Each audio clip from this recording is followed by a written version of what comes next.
nitwa Sabushimike Eric, nkaba ndi umwarimu muri mw'ishengero rya Eglise Baptiste Libre Eberbetenga. Nkuko bisanzwe aho dusanze ni ku rushengero aho twari dusohotse. Musanzwe mubizi ko umunsi w'Imana ari umunsi twagiriwe amahirwe yuko tuba imbere y'Imana tugahimbaza Imana. Rero mu majambo make dusanze ngaha twatuvuye usenga.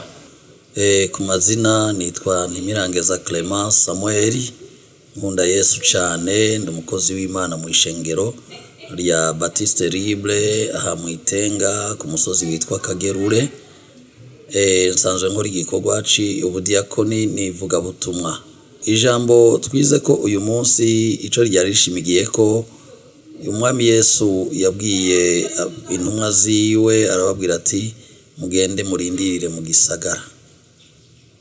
Kurindirira Yesu mu gisagara, yababwiye barindire mu gisagara no kugira baje ahabona mu ivuga butumwa ryabo yari abasizemo, amaze kubagena ko babintumwa ntiyashatse ngo babe abantu bicaye aho, yagombye ko baje ahabona. Kurindirira mu gisagara no kuja ahabona nyene ukavuga ubwo butumwa bwiza ukabwamamaza hose, ubutumwa bw'ubwami.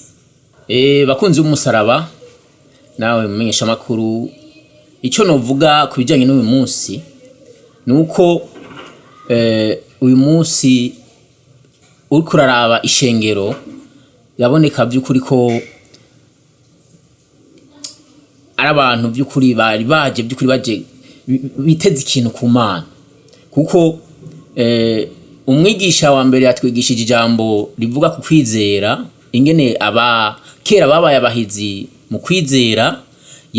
Yashimikiye cyane kuri Aburahamu ko yashoboye kugaragara mu bizera by'ukuri, Imana ikabimuharura ko nk'ukugororoka. Abantu urabona ko babyumviriza cyane by'ukuri, bitabira, ukabona by'ukuri ko banezerwa n'ijambo ry'Imana. Ndetse si ibyo gusa, no mu ndirimbo uyu munsi byari byiza, aho dusanzwe dufise abana bo muri Sunday School imigwi 3. Iyo migwi yose uyu munsi yakoreye hamwe, aho baririmba by'ukuri, ukabona ko ari ibintu bateguye by'ukuri byo guhimbaza Imana by'ukuri byimva mutima. Tukaba dufise n'undi mugwi urimwo n'abamama witwa New Jerusalem, nabo bakaba bari bakoreye hamwe na korale y'ugwaruka, ibyo bita Mass Choir. Biraboneka by'ukuri ko bari bateguye ikintu gishasha kuno munsi.